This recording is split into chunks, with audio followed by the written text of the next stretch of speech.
क्या आपका भी दांत टूटा हुआ है? क्या आपके भी दांत मिसिंग हैं? और क्या आप भी अपने इस मिसिंग दांत को रिप्लेस कराना चाहते हैं? क्या आप भी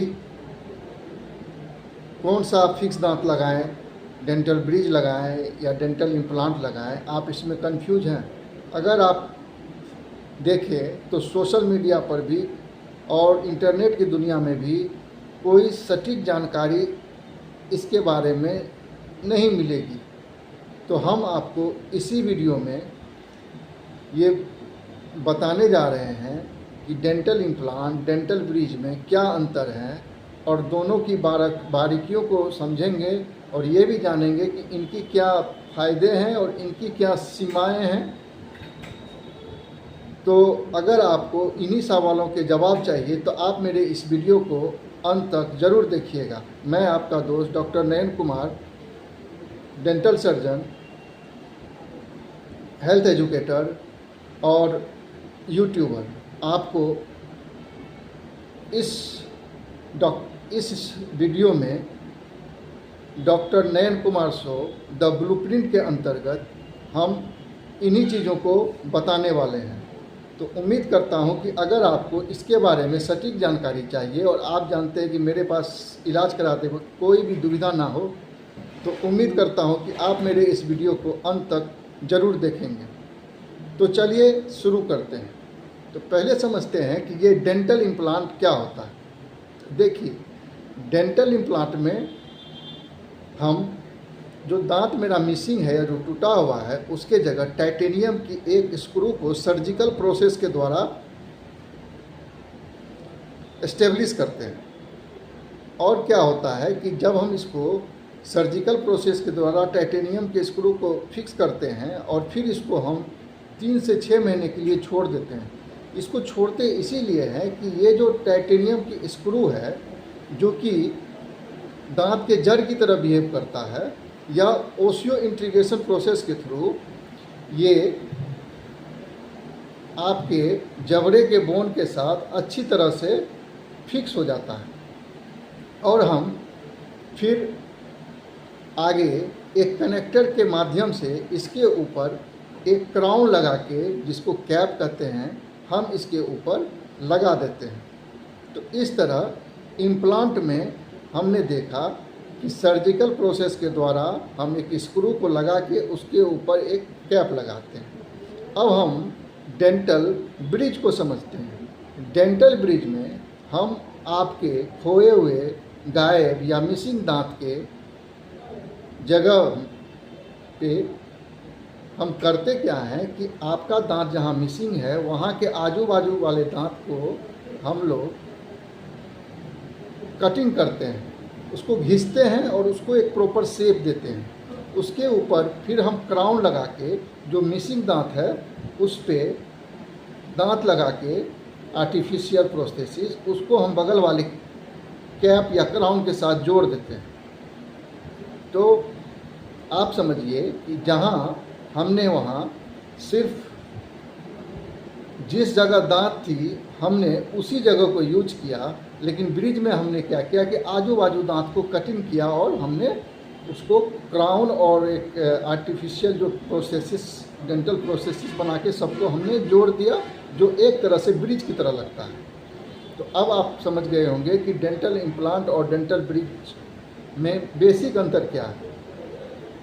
तो अब हम समझते हैं कि डेंटल इम्प्लांट और डेंटल ब्रिज की अपनी कुछ सीमाएं होती हैं, और इन्हीं सीमाओं के आधार पर भी हम तय करते हैं कि किस पेशेंट के लिए कौन सा उपचार उपयुक्त है। तो सबसे पहले अब समझते हैं डेंटल इम्प्लांट की। तो आपने देखा कि डेंटल इम्प्लांट एक सर्जिकल प्रोसेस है। इसमें डेंटल ब्रिज की अपेक्षा इलाज का प्रोसेस लंबा होता है। चूँकि इम्प्लांट को, टाइटेनियम का जो हम इम्प्लांट डालते हैं या स्क्रू डालते हैं, उसको बोन के साथ ओसियो इंटीग्रेशन करने में 3 से 6 महीने तक का समय लग सकता है। तो आपने देखा कि जहाँ यह सर्जिकल प्रोसेस है, इसमें टाइम कंज्यूमिंग है, और इसमें हम पेशेंट की बोन की डेंसिटी और उसके थिकनेस पर विशेष ध्यान रखते हैं। किन्हीं कारण से अगर इसमें ऐसा नहीं है तो हम ये ध्यान देते हैं कि बोन की थिकनेस अच्छी हो।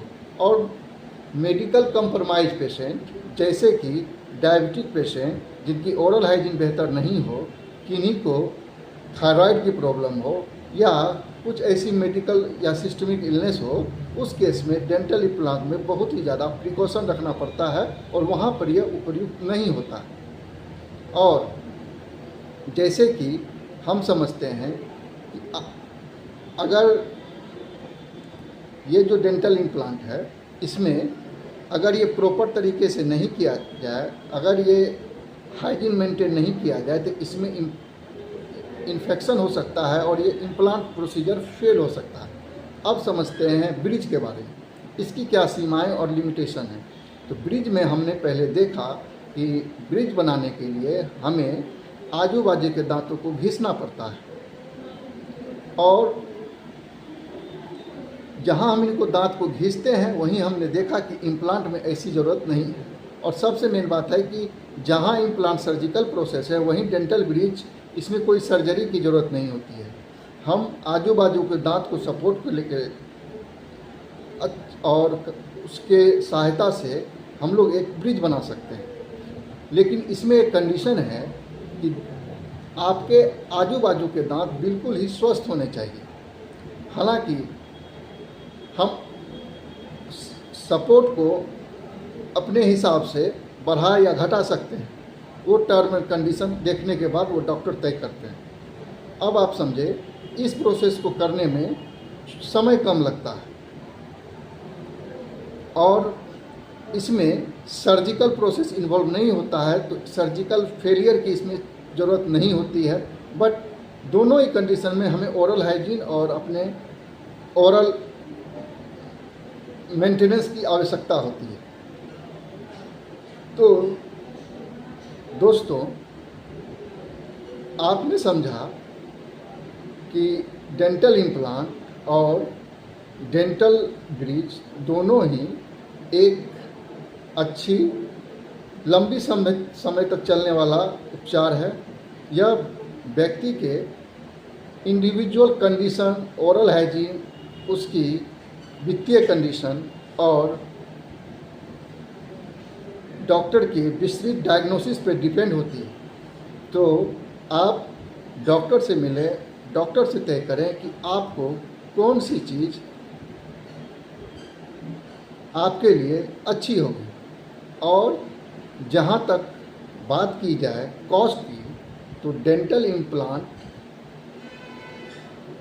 डेंटल ब्रिज से थोड़ा महंगा होता है, लेकिन अगर आप ब्रिज जरकोनिया की लगाते हैं तो उसी स्तर पे आपको खर्च आ सकता है। तो उम्मीद करता हूँ कि अब तक आपके मन से इन सारे सवालों के जवाब मिल गए होंगे।